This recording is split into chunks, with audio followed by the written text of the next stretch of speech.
قرآن کہتا ہے میں جب ان کو جہنم کی آگ میں ڈالوں گا تو میں ان سے کہوں گا نحن خلقناکم فلولا تصدقون، ہم نے تم کو بنایا تھا، تم نے یہ مانا کیوں نہیں کہ ہم دوبارہ بھی بنا سکتے ہیں؟ کیوں نہیں مانا تم نے؟ کیوں تم نے اس کو یہ سمجھا کہ یہ نہیں ہو سکتا؟ افرأیتم ما تمنون اانتم تخلقونہ ام نحن الخالقون، فرمایا پہلی دفعہ ہم نے بنایا تھا یا تم نے بنایا تھا؟ پہلی دفعہ بھی تو ہم نے ہی بنایا تھا۔ تو بھائی یہ کانسیپٹ کلیئر کر لو کہ موت کے بعد کیا ہے، اس میں آپ کو کوئی کنفیوژن بولو نہیں ہونی چاہیے۔ اب کرنا کیا ہے ہم نے؟ مقصد حیات سمجھ میں آ گیا، اچھا عمل، اللہ کی عبادت، شکر گزاری۔ اب سوال پیدا ہوتا ہے کہ وہ شکر گزاری یا عبادت جس پہ اسلام ہمیں لانا چاہتا ہے اس کو ہم کیسے ایکسپلین کریں گے؟ کیا کرنا پڑے گا ہمیں جس سے ہم اللہ کے شکر گزار کہلائیں گے، جس سے ہم اللہ کے عبادت گزار کہلائیں گے، اور جس سے ہم اللہ کے ہم اچھا عمل کرنے والا کہلائیں گے؟ تو کیا کرنا پڑے گا ہمیں؟ میں سمجھا پا رہا ہوں؟ بس یہ بات کو میں سمیٹ رہا ہوں جلدی سے۔ اس کے لیے سورہ بنی اسرائیل میں اللہ نے 4 باتوں کا حکم دیا کہ جو آدمی 4 کام کر لے گا نا، اللہ کی نظر میں وہ عبادت گزار کہلائے گا، اللہ کی نظر میں وہ شکر گزار کہلائے گا، اللہ کی نظر میں وہ اچھا انسان کہلائے گا، اچھا عمل کرنے والا کہلائے گا۔ یہاں تک بات کلیئر ہو گئی؟ وہ 4 عمل کیا ہیں؟ سب سے پہلا دیکھو، یہ اچھے عمل کا مطلب نہیں ہے کہ آپ سی اے کرنا چھوڑ دیں، میری تقریر کا یہ ہرگز مطلب نہ سمجھیں کہ آپ اپنے بچوں کی بالکل بھی ٹینشن لینا چھوڑ دیں اور اسکولوں سے نکال کے ان کو ٹماٹر بیچنے پہ لگا دیں۔ ایسا نہ ہو میرے بیان کے بعد کوئی بچہ او لیول کر رہا ہو، ابا کہے بیٹا دنیا مسافر خانہ ہے، ٹماٹر بیچ۔ ٹینشن تو لینی نہیں ہے۔ میں بلا وجہ 9 سال تک ٹینشن لیتا رہا، او لیول کی فیسیں بھرتا رہا، اور تجھے چارٹرڈ اکاؤنٹنٹ بنانے کی اور کمپیوٹر کا سافٹ ویئر انجینئر بنانے کی اور امریکہ بھیجنے کی اور تاجر بنانے کی، اور اسکول آج پتا چلا دنیا کیا ہے؟ مسافر خانہ۔ لہذا یہ ریڑھی لے اور ٹماٹر بیچ۔ بچہ کہے گا جب مسافر خانہ ہے تو ٹماٹر بیچنے کی بھی کیا ضرورت ہے؟ کیونکہ آج کے بچے بہت ہوشیار ہیں، وہ آپ سے ایک قدم آگے جائیں۔ وہ کہیں گے ابا پھر ٹماٹر بیچنے کی بھی تکلف کی کیا ضرورت؟ بیٹھ جاتے ہیں کسی درگاہ پہ جا کے، کچھ نہ کچھ لنگر بٹ رہا ہوتا ہے نا، تو ہمیں بھی مل جائے گا، مسافر خانہ ہے نا۔ وہ ایک آدمی نے اشتہار دیا کہ ایک ویکینسی ہے، ملازمت ہے، تو اس میں تنخواہ تو نہیں ہوگی لیکن 2 ٹائم کا کھانا فری ہوگا۔ 2 ٹائم کا کھانا کیا ہوگا؟ فری ہوگا۔ بندہ چلا گیا، بے روزگار بہت ہیں بیچارے، انہوں نے کہا چلو تنخواہ نہیں ہوگی 2 ٹائم کا کھانا تو ملے گا۔ تو پوچھا جی کام کیا ہے؟ اس نے کہا داتا دربار سے جا کے نا لنگر بٹ رہا ہوتا ہے، 2 بریانی کی شاپریں لے کر آنی ہے، ایک خود کھائے گا ایک میں کھاؤں گا۔ لنگر بٹ رہا ہوتا ہے، 2 بریانی کی شاپریں، 2 صبح اور 2 رات کی، تو ایک تو کھائے گا ایک میں کھاؤں گا، تو 2 وقت کا کھانا کیا ہو گیا؟ اس نے کہا میں خود ہی وہاں جا کے نہیں کھا لوں پھر بیٹھ کے۔ مائنڈ ہے، یہ ہے بزنس مائنڈ۔ اس کو یوٹیوبرز کیا کہتے ہیں آج کل نا؟ یوٹیوب پہ یہ بزنس کے، اور 1 مہینے میں 1 کروڑ روپے کمائیں، 1 لاکھ روپے کمائیں، آدمی ایک دم اٹریکٹ ہوتا، بے یار اف، پتا چلتا ہے یہ تمہیں یہ بھی 10,000 روپے کما رہا ہے اس ویڈیو بنا کے، اس پہ ایڈ چلتے ہیں جس سے اس کی 10,000 آمدن ہوتی ہے، اور تمہیں 1 لاکھ کی ترغیبیں دے رہا ہے۔ تمہیں کس کی ترغیبیں دے رہا ہے؟ اس لیے اتنا زیادہ ان لوگوں کو فری کرانے کی ضرورت نہیں ہے۔ ایسا لوگ ڈپریشن میں جا رہے ہیں نا۔ مسقط میں ایک صاحب ہیں، وہ روزانہ ہر تھوڑے دن کے بعد مسقط میں یہ کر لو، مسقط میں نے مسقط میں رابطہ کیا، میں نے کہا یہ تاجر آدمی ہے، یہ بڑی، اس نے کہا یہ بیچارہ بالکل فارغ ہو گیا، اس کو کوئی سن نہیں رہا، تو اس نے سوچا پیسے کمانے کا یہی طریقہ ہے۔ پاکستان میں تو اب لوگ مایوس ہوئے ہیں، تو مسقط میں یہ، انہوں نے کہا ہم مسقط میں رہتے ہیں، کچھ بھی نہیں ہے ایسا ہے، لیکن یہ نہیں بتائے گا، آپ خود جاؤ تحقیق کرو تو پھر پتہ چلے گا آپ۔ تو اب آپ نے دنیا کو سمجھ لیا مسافر خانہ۔ جی مفتی صاحب نے کہا ہم آخرت کے لیے پیدا ہوئے ہیں، اور یہ both are made for each other بھی نہیں ہے، اور ابا کے لیے بھی نہیں بنے، اماں کے لیے بھی نہیں بنے، بچوں کے لیے بھی نہیں بنے، تو اس سے تو رہبانیت آئے گی نا، رہبانیت، دنیا کو لات مارنا آئے گا، پھر ہم تو ترقی میں اور پیچھے رہ جائیں گے۔ کیا خیال ہے؟ گورا تو پھر ہمیں اور غلام بنا لے گا، تو ہم اللہ کی عبادت تو بعد میں ہوگی، پہلے کس کی عبادت شروع ہو جائے گی؟ گورے کی، جو کر رہے ہیں ہم بھکاری کیوں ہیں؟ سائنس ٹیکنالوجی میں اگر ہم آگے ہوتے تو بھکاری ہوتے؟ تو اسلام کسی ایسی بات کا حکم دے سکتا ہے جس سے آپ اور بھکاری بن جاؤ؟ کیا خیال ہے؟ اکاؤنٹنگ کا علم تو اسلام نے سکھایا سب سے پہلے. سورہ بقرہ کی سب سے لمبی آیت اکاؤنٹنگ کی فضیلت میں نازل ہوئی ہے. قرآن کی سب سے لمبی آیت سورہ بقرہ کی بھی نہیں, پورے قرآن, جس میں اللہ نے معاملات کی لکھت پڑھت کا حکم دیا ہے تاکہ جھگڑا نہ ہو. تو چارٹرڈ اکاؤنٹنٹ یہی تو کرتا ہے کہ جھگڑے سے بچاتا ہے. کیا خیال ہے بھائی جان؟ تبھی اکاؤنٹنگ کے علم کی بنیاد سب سے پہلے مسلمانوں نے رکھی ہے, گوروں نے مسلمانوں سے لیا یہ علم. تو مسافر خانے کا یہ قطعاً مطلب نہیں ہے کہ آپ سب بچوں کو کس پہ لگا دیں, ٹماٹر بیچنے پہ لگا دیں. پھر مسافر خانے کا مطلب کیا ہے؟ وہ اللہ نے بتایا ہے 4 شرطیں پوری کر لو تو عبادت گزار بھی کہلاؤ گے, 4 شرطیں پوری کر لو تو شکر گزار بھی کہلاؤ گے, 4 شرطیں پوری کر لو تو اچھا عمل کرنے والا بھی کہلاؤ گے, اور پھر میری طرف سے دنیا میں بھی کامیابی اور آخرت میں بھی. وہ 4 شرطیں کیا ہیں؟ سورہ بنی اسرائیل میں وَمَنْ أَرَادَ الْآخِرَةَ, یہ 4 شرطیں گورے میں نہیں پائی جاتی. یہ 4 شرطیں گورے میں نہیں پائی جاتی. جب آپ میں یہ 4 شرطیں پائی جائیں گی تو آپ گورے سے آگے نکل جاؤ گے. سمجھتے ہو؟ پیچھے نہیں رہو گے آپ, بلکہ کیا ہو جاؤ گے آپ آگے نکل جاؤ گے. پہلی شرط وَمَنْ أَرَادَ الْآخِرَةَ, ہر کام میں ارادہ آخرت کا ہونا چاہیے, دنیا کا نہیں ہونا چاہیے. وہ جو ڈرامہ ہم نے بچپن میں, ڈرامے دیکھنا صحیح نہیں ہے, وہ بچپن کی بات کر رہا ہوں میں. اس وقت کے ڈرامے ایسے ہوتے تھے کہ آدمی غیر مسلم ڈرامہ دیکھ کے مسلمان ہو جاتا تھا. لڑکیاں شرعی پردہ کر لیتی تھیں ڈرامہ دیکھ کر. ایسے ایسے زاولک کا دور تھا نا, تو وہ دوپٹے میں, ہیروئن بھی دوپٹے میں آتی تھی, ٹھیک ہے, اور جو ہیرو ہوتا تھا سرسوں کا تیل لگا کے آتا تھا سائڈ کی مانگ نکال کے. تو ہیرو زیادہ شریف لگ رہا ہوتا تھا اپنے بچے سے. آپ کہتے تھے اس ہیرو سے ہی سیکھ لے تو کچھ. تو وہ ڈرامے وہ بھی جائز نہیں تھے, لیکن ایک مثال دے رہا ہوں میں. وہ بچپن میں کوئی سبق آموز چیز مل گئی. تو اب مجھے ایک بات بتاؤ, قرآن کہتا ہے وہ جو پائلٹ بننے کے لیے گیا تھا اور کیلے کے چھلکے پہ پھسل گیا اور ہڈی ٹوٹ گئی اور پائلٹ نہ بن سکا, وہ ناکام تھا نا. ڈرامے میں تو یہی دکھائی ہے, یہ ناکام ہو گیا ایک آدمی کی مسٹیک کی وجہ سے. لیکن اگر وہ قرآن کی شرط پہ عمل کرتا, ومن اراد الآخرہ, جو بھی عمل اس میں نیت کیا ہو آخرت کی, تو وہ پھسلنے سے ناکام نہیں ہوتا. اللہ قیامت میں اس کا شمار پائلٹ میں اٹھاتے, اور اللہ کہتے یہ وطن کے دفاع کے لیے, مجھے راضی کرنے کے لیے جہاز اڑانا سیکھ رہا تھا. اگر یہ اپنے مقصد میں کامیاب ہو گیا تو بھی کامیاب, نہیں ہو گیا تو اس کا شمار مجاہدین میں لکھ لیا گیا. نبی صلی اللہ علیہ وسلم نے فرمایا ارمو بنی اسرائیل ارمو فإن اباکم کان رامیہ. صحابہ سے فرمایا تیر اندازی سیکھو, اس لیے کہ تمہارے باپ اسماعیل تیر انداز تھے. تو ہمارے نبی نے تو ہمیں دفاع کا حکم دیا ہے. آپ صلی اللہ علیہ وسلم نے فرمایا الخیل معقود فی نواصیھا الخیر الی یوم القیامہ. گھوڑے کو نبی نے عزت دی اس لیے کہ اس پہ جہاد ہوتا ہے. آپ صلی اللہ علیہ وسلم نے تیر اندازی کی فضیلت بیان کی, نشانہ بازی کی. قرآن میں آتا ہے اعدوا لهم ما استطعتم من قوہ, دشمن اسلام کے خلاف جتنی طاقت اکٹھی کر سکتے ہو کرو. نبی نے فرمایا الا ان القوۃ الرمی, فرمایا طاقت سے اللہ کی مراد ہے پھینکنے کی صلاحیت بڑھاؤ, اپنی تیر کی صلاحیت. تو جہاز بھی تو بم پھینکتا ہے نا لے جا کے. سمجھ میں نہیں آ رہی میرا خیال بات؟ ترہبون بہ عدو اللہ وعدوکم, اللہ کہتے ہیں اپنے آپ کو اتنا مضبوط کر لو کہ اپنے اور اللہ کے دشمنوں کو اس سے ڈراؤ تم. تو اگر ہمارے پاس پائلٹ ہی مارکیٹ سے شارٹ ہو جائیں تو ہم ڈرا سکیں گے دشمنوں کو؟ ہمارے سارے پائلٹ نکل گئے اللہ اللہ کرنے کے لیے نا, کہ جی ٹماٹر بیچوں گا, مفتی صاحب نے بیان کیا ہے دنیا مسافر خانہ ہے, لہذا ہم کیا کریں گے, اب ٹماٹر بیچیں گے. اب ہم پائلٹ بھی نہیں بنیں گے, اب ہم ٹماٹر بیچیں گے. تو ہماری ایئر فورس کی ایسی کی تیسی. اب جب انڈیا آئے گا حملہ کرنے کے لیے تو ٹماٹر پھینکیں گے نا ہم جہازوں پہ, اور ہمارے پاس تو ٹماٹر ہی ہوں گے. کیا خیال ہے؟ لہذا آپ پائلٹ بننے کو ہدف بناؤ بھائی. ہمیں ضرورت ہے اچھے پائلٹوں کی, راشد مہناز جیسے پائلٹوں کی.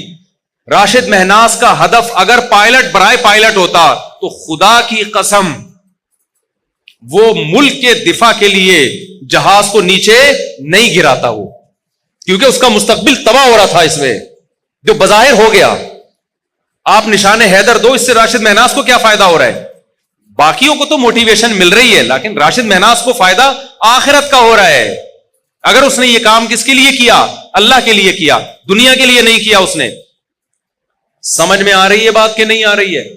یہی وجہ ہے کہ کافر میں اتنی ہمت نہیں ہوتی. کہ دوسرا کوئی جاسوس اس کے جہاز میں گھس جائے اور وہ جہاز کو نیچے کی طرف موڑ دے. وہ کہے گا میں نے جس مقصد کے لیے پائلٹ بنا ہوں, میں نے اگر اپنے آپ کو مارنا ہی ہے تو میرا تو فیوچر تباہ, مجھے ریٹائرمنٹ پہ کیا ملے گا؟ یا تو کوئی سرفرا یہ کام کرے گا, یا پھر وہ یہ کام کرے گا جس کے نظر میں کیا ہے, بولو, آخرت. تو آپ بچوں کو پائلٹ بھی بناؤ بھائی, آپ چارٹرڈ اکاؤنٹنٹ بھی بناؤ, تاکہ دھاندلی نہ ہو ملک کے اندر, تاکہ لوگ ایک دوسرے کا مال غلط حساب و کتاب کر کے کھائیں نہیں. تو پہلی شرط اللہ نے کیا بیان کی؟ میں جلدی جلدی بات کو سمیٹتا ہوں. ومن اراد الاخرہ, جو کام بھی کرنا ہے نیت کیا کرنی ہے؟ آخرت, اور اچھے سے اچھا کرنا ہے. سوال پیدا ہوتا ہے نا, کوئی کہے گا بھائی پھر ٹماٹر بیچنے میں بھی تو آخرت کی نیت ہو سکتی ہے. یقیناً ہو سکتی ہے. نبی نے فرمایا ایماندار تاجر قیامت کے دن پیغمبروں کے ساتھ. اگر کوئی ٹماٹر بیچ رہا ہے اس نیت کے ساتھ کہ میں لوگوں کے سامنے بھیک نہ پھیلاؤں, تو اللہ کی قسم ٹماٹر بیچنے کا بھی اس کو ثواب, بولو, ملے گا. نیت کیا ہے؟ آخرت. پھر وہ 2 نمبری نہیں کرے گا ٹماٹر بیچنے میں. پھر وہ ایسا نہیں ہوگا کہ ٹماٹر کی پیٹی میں اوپر اچھے اچھے اندر سڑے ہوئے, وہ یہ گڑبڑ نہیں کرے گا. لیکن پھر آپ کو موٹیویشن کیسے ملے گی؟ اس کے لیے نبی نے فرمایا المؤمن القوی خیر من المؤمن الضعیف. طاقتور مومن اللہ کو کمزور مومن سے زیادہ محبوب. تو طاقت جسمانی بھی ہو سکتی ہے, سائنس اور ٹیکنالوجی کی قوت بھی. طاقت کی ڈیفینیشن یہ ہے کہ آپ وہ کچھ کر سکتے ہو جو دوسرا نہیں کر سکتا. تو آپ جب کسی اچھی پوسٹ پہ جاتے ہو تو آپ وہ کچھ کر سکتے ہو جو ایک عام آدمی رکشہ چلانے والا اور ٹماٹر والا نہیں کر سکتا. تو آپ اس نیت سے حکومت کی لگام اپنے ہاتھ میں لینے کی کوشش کرو. آپ اس نیت سے ترقی کی کوشش کرو کہ میں ایک پاورفل مسلمان بننا چاہتا ہوں. اور ہمارے نبی کو پاورفل مسلمان وہ کمزور اور ضعیف مسلمان سے زیادہ محبوب ہے. اور نبی نے فرمایا مجھے نہیں بلکہ کس کو محبوب ہے؟ اللہ کو زیادہ محبوب. بات آ رہی ہے سمجھ میں؟ دوسری شرط قرآن نے کیا بیان کی ہے؟ من اراد الاخرۃ وسعى لها سعیا. تو آپ جو کام بھی کر رہے ہو کس کے لیے کرنا ہے آپ نے؟ آخرت. دوسری کوشش وسعى, کوشش بھی کرے. صرف نیت کافی؟ آپ نے بیٹھ گئے کہ جی آخرت ملتی ہے محنت کرنے سے, کچھ اچھا یعنی طاقتور بنوں گا میں جناب بیوروکریسی میں جاؤں گا, میں اچھا تاجر بنوں گا, پیسہ کماؤں گا تاکہ مسلمان مضبوط ہوں, میں سائنس اور ٹیکنالوجی کے میدان میں ترقی کروں گا. صرف کس کے لیے؟ اللہ کے لیے. یا میں ٹماٹر ہی بیچوں گا, تجارت کروں گا, کس کے لیے؟ اللہ کے حکم کو پورا کرنے کے لیے. آخرت نیت ہے میری تاکہ صدقہ کروں, بھیک نہ مانگوں. اب کر نہیں رہے, آپ پڑھے ہوئے, امتحان آ رہے ہیں, پڑھے ہوئے ہیں آپ. جیسے ہمارے کراچی میں لوگ کیا کر رہے ہیں؟ پڑھے ہوئے ہیں نا, کیا خیال ہے؟ ہل ہی نہیں رہے آپ. تو اس کا مطلب آپ نے آخرت کی نیت تو کی ہے. وسعا کا مطلب کوشش, بولو, نہیں کیا آپ نے. تو آپ کا شمار کامیاب لوگوں میں نہیں ہوگا. نیتیں کر کے پڑے رہو, ہمت نہ کرو, عمل نہ کرو, تو پھر کچھ نہیں ملنے والا. اس نیت پہ اجر ملتا ہے جس میں عمل کرنے کی کوشش کرو, عمل ہو نہ سکے, پھر اللہ اجر دے دیتا ہے. جیسے وہ پائلٹ جس نے کوشش کی, بیچارہ کیلے کے چھلکے سے پھسل گیا, اس کی نیت ہوگی تو اجر ملے گا, ورنہ نیت برائے نیت سے کچھ بھی حاصل نہیں ہوتا. عمل بھی کرنا پڑے گا. تیسری شرط اللہ نے بتائی وسعى لها سعيها, کوشش بھی اخفل طریقے سے نہیں کرنی, کوشش وہ والی کرنی ہے جو اللہ نے بتائی ہے. آپ اللہ کو راضی کرنے کے لیے وہ کوشش کرو جو اللہ نے نہیں بتائی, اللہ نہیں مانے گا. آج کتنے ایکٹر ہیں, اداکار ہیں, ناچنے والی فنکارائیں ہیں, ان سے پوچھا جاتا ہے کہ آپ کو یہ عزت کیسے ملی؟ کہ نہیں بس اللہ کے لیے ہم نے, یعنی یہ تو اللہ کا ہم پہ بڑا فضل ہوا, ہم ڈانس کلب میں گئے, ہم نے وہاں ڈانس سیکھا اور لوگوں کو انٹرٹین کرنے کا ہم ذریعہ, ملک کی ترقی کا ہم ذریعہ بن رہے ہیں. اور ایکچولی یعنی نیت ہو سکتا ہے وہ بھی آخرت کی کر رہی ہو کہ لوگ خوش ہوں گے, ڈپریشن ختم ہوگی, اور جناب لوگ ایک انٹرٹین ہوں گے اور ڈپریشن سے نجات ملے گی اور خوشیاں ملیں گی لوگوں کو ہمارے ناچ گانے دیکھ کر. تو یہ کوشش تو ہے, ہو سکتا ہے آپ کا جذبہ بھی اچھا ہو, مگر یہ کوشش اللہ کی بتائی ہوئی نہیں ہے, بلکہ اللہ کی طرف سے اس کوشش پر کیا ہے؟ پابندی. آپ نے دیکھا ایک آدمی ٹینشن کا مریض ہے, آپ نے چرس کی پڑیا پکڑا دی, اس کو ذرا سٹا لگا تو بالکل ٹھیک ہو جائے گا. ٹھیک ہو بھی گیا, آپ کی نیت بھی اچھی تھی, انسانیت کی خدمت, لیکن اس سٹے پہ آپ کو ثواب بولتے کیوں نہیں ملے گا. آپ سودی بینک میں جاب کرنا شروع کر دیا آپ نے, سودی بینک میں, کہ میں اپنے جو مجھے تنخواہ ملے گی میں اپنے باپ کی خدمت کروں گا, اس کو حج پہ بھیجوں گا, عمرے پہ بھیجوں گا. نیت آپ کی اچھی ہے, ثواب 2 ٹکے کا آپ کو, کیونکہ حرام پیسوں سے باپ کی خدمت کا ثواب نہیں ملتا. سمجھ رہے ہو؟ آپ نے رشوت لے کے آپ نے کہا مسجد بناؤں گا, میں نے رشوت آج شراب کباب میں اڑا دی, آج مجھے اللہ نے ہدایت دی ہے میں ان رشوت کے پیسوں سے مسجد بناؤں گا.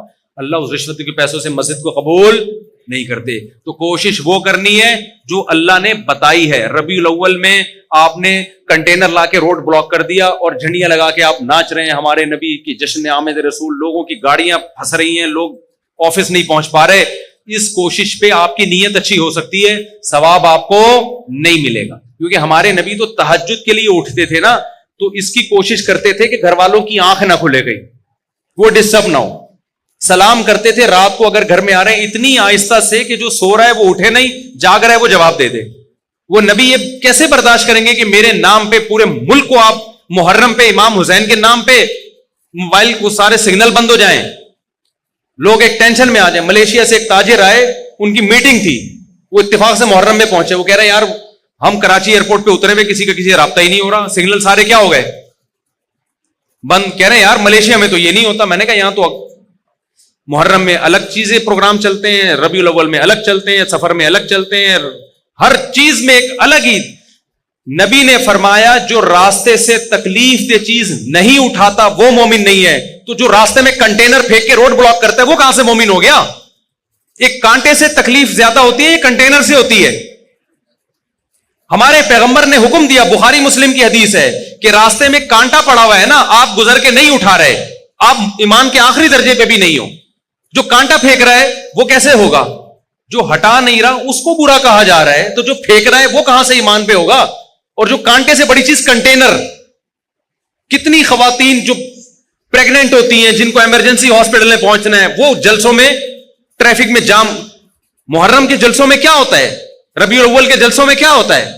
مذہب کے نام پہ لوگوں کو اذیت پہنچائی جاتی ہے. جب ان سے کہا جائے بھائی کس صحابہ نے ربیع الاول منایا, کسی تابعی نے بنایا, آج بھی حرم میں نہیں منایا جاتا, تو آپ کیوں وہ کر رہے ہو؟ کہہ رہے ہم نبی کی محبت میں کر رہے ہیں. آپ یقیناً محبت میں کر رہے ہو, ہم آپ کی نیت پہ شک نہیں کرتے, مگر کر وہ رہے ہو جو آپ کا نفس آپ کو کہہ رہا ہے. اللہ رسول کے بتائے ہوئے طریقے کو آپ فالو نہیں کر رہے. تو قرآن نے تیسری شرط بیان کی ہے, کوشش تمہاری گڑھی ہوئی نہیں ہونی چاہیے, کوشش وہ ہونی چاہیے جو میں نے بتائی ہے. اور آخری شرط اللہ نے بیان کی جو انتہائی اہم, وَهُوَ مُؤْمِنٌ, اللہ کہتے ہیں ایمان بھی ہونا چاہیے, توحید پرست ہونا چاہیے. مشرک کا, کافر کا کوئی نیک عمل میں قبول نہیں کروں گا. اللہ پہ, اس کے پیغمبروں پر, اس کی کتابوں پر ایمان ہوگا تو نیکی کا اجر ملے گا, ادروائز دنیا میں اجر ملے گا, آخرت میں اجر نہیں ملے گا. بات آ گئی کھوپڑی شریف, اب تو دماغ شریف کہنا چاہیے. تو یہ 4 شرطیں میرے بھائی پوری کر لو. ہم آپ کو ترقی سے منع نہیں کرتے, ہم آپ کو پڑھائی سے منع نہیں کرتے, ہم تو کہتے ہیں پڑھو.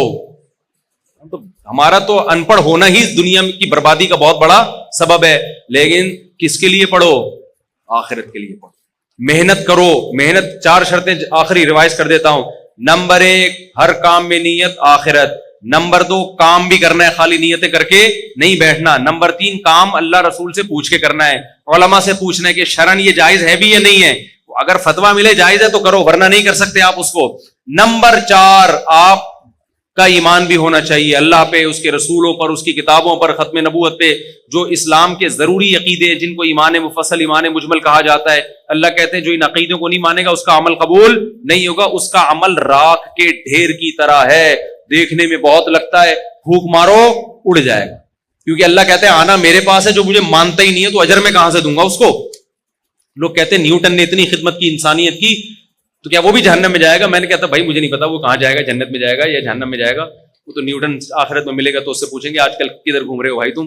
لیکن ایک بات ہے کہ میں نے کہا آپ کو نیوٹن سے اتنی محبت ہے کیونکہ اس کے آپ پر احسانات ہیں.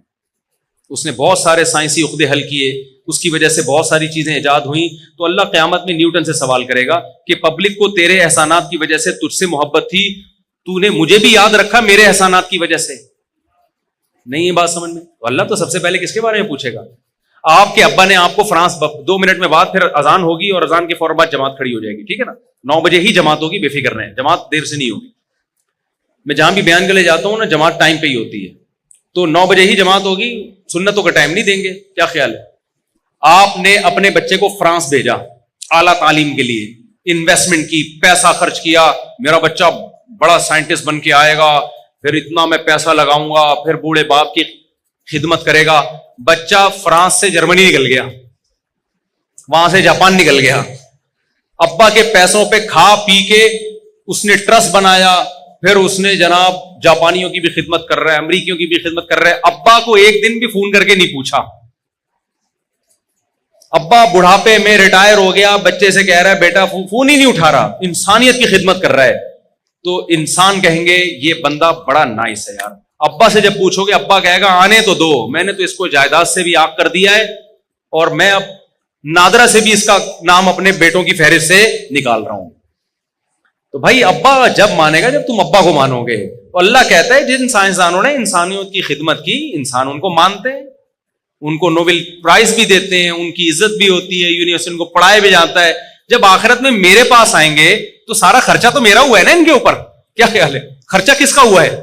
جب نیوٹن پیدا ہوا تھا اس کی ماں کی چھاتیوں میں دودھ کیا آئنسٹائن نے پیدا کیا تھا؟ وہ تو خدا نے پیدا کیا تھا. نیوٹن نے خدا کا شکر کیوں؟ میں نہیں کہہ رہا نیوٹن نے شکر ادا نہیں کیا, بھائی مجھے نیوٹن کی رپورٹیں نہیں ہیں, میں تو ایک مثال دے رہا ہوں. اگر ادا کیا ہے تو کامیاب ہوگا, ادا نہیں کیا تو کیا ہوگا؟ ناکام ہوگا میرے بھائی, ناکام ہوگا. اللہ کہے گا جس نے تجھے پیدا, اللہ کہے گا آسمان سے بارشیں تو میں برساتا تھا, زمین سے تناور درخت کون اگاتا تھا؟ تو خالی یہ بتاتا تھا کہ یہ کیسے اگ رہا ہے, یہ آم کی گٹلی سے آم کیسے بنتا ہے. اس آم کی گٹلی میں ایسے سافٹ ویئر کہ گوبر پانی مٹی کے ملاپ سے درخت بنتا ہے, اور درخت میں پھول اگتے ہیں, پھول تتلیوں کو مائل کرتے ہیں, ان سے نر مادہ پھولوں کا ملاپ ہوتا ہے, پھر آم پیدا ہوتا ہے, اور ہر آم میں وہی گٹلی ہوتی ہے جو زمین میں تم نے دفن کی ہوتی ہے. یہ سافٹ ویئر تو نیوٹن نے تھوڑی انسٹال کیے ہیں, نیوٹن نے تو بتایا کیسے نیوٹن نے تو یہ بھی نہیں بتایا, کسی اور سائنسدان نے بتایا, لیکن مثال دے رہا ہوں. کرنے والا کون ہے بھائی؟ وہ تو میں ہوں. نیوٹن نے کتنی دفعہ آم کھائے ہوں گے, کتنی دفعہ گائے کا دودھ پیا ہوگا اس نے, جو سوکھے چارے سے خدا نے گائے کا دودھ بنا کے اس جانور کے تھنوں میں ڈالا. تو اللہ کو یہ حق ہے کہ وہ سائنسدانوں سے بھی پوچھے کہ انسانوں نے تم سے اتنی محبت کی, تمہیں اتنی عزت دی کیونکہ تم نے انسانوں کی خدمت کی. تو جس نے تم پہ خرچہ کیا ہے, جس نے تمہیں بنایا اور تمہیں اس قابل کیا کہ تم انسانوں کی خدمت کر کے عزت حاصل کر سکو, تم نے اس کو کتنا یاد کیا, اس کے پیغمبروں کو, اس کے سفیروں کو تم نے مانا, ان کی تعلیمات کو تم نے فالو کیا کہ نہیں کیا. تو آخرت میں کامیابی اور ناکامی کا کرائٹیریا معیار الگ ہے. دنیا میں مائیکل جیکسن بن جاؤ گے تو کیا ہو جاؤ گے؟ کامیاب ہو جاؤ گے. آخرت میں نہیں ہوتے میرے بھائی. سمجھتا ہے کہ نہیں سمجھتا ہے؟ میرا خیال ہے اچھے اچھوں کو بھی سمجھ میں آ گیا ہوگا. لیکن ہماری مثال اس جانور کی طرح ہے. میں مثال نہیں دوں گا, نام نہیں لوں گا, مسجد میں بھی, اور ہم لوگ مجھ سمیت سب کی انسلٹ ہوگی اس میں, کہ جس کو 100 سال کے بعد بھی نکالا جائے تو وہ ویسے کا ویسے ہی رہتا ہے جیسے 100 سال. بلی کی مثال دے رہا ہوں, غلط نہ سوچیں آپ. تو میں بھی اس میں داخل ہوں, ہم بھی سنتے بھی رہتے ہیں, کہتے بھی رہتے ہیں, لیکن ہمارا ہر آنے والا دن ہم کو خدا کے قریب کرنے کے بجائے خدا سے دور کر رہا ہے. آپ اپنا ماضی میں ہم زیادہ اچھے تھے, ہر آنے والے دن ہم اللہ کے قریب ہونے کے بجائے اللہ سے دور. تبھی شاعر نے کہا نا, نظر سوئے مرقد قدم سوئے مرقد, مرقد قبر کو کہتے ہیں, قدم سوئے مرقد نظر سوئے دنیا.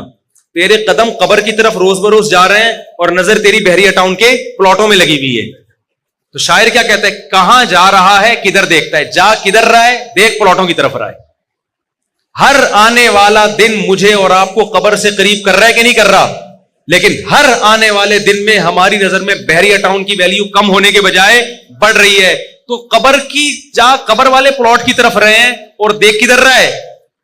بحریہ ٹاؤن کی طرف رہا ہے. ایک دن ریاض ملک کا بھی جنازہ اٹھے گا میرے بھائی, جو اتنا بڑا مالک ہے, وہ اپنے آپ کو نہیں, وہ جائے گا 6 فٹ کی قبر میں.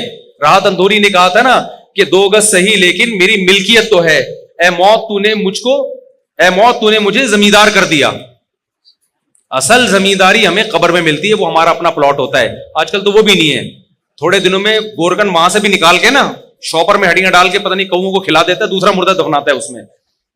تو جو اپنا تھا وہ بھی اب اپنا نہیں رہا. تو آپ بحریہ ٹاؤن کو سمجھ رہے ہو میرا ذاتی پلاٹ ہے, پھر تمہارا ذاتی باتی ڈرامے بازی ہے. یہ اس میں زیادہ یہ بچوں کے کام ہیں, جو بچے کھلونے جھنجھونے سے خوش ہو رہے ہوتے ہیں. تو آپ بھی بلڈنگوں سے کیا ہو رہے ہو, جھنجھونے سے خوش ہو رہے ہو.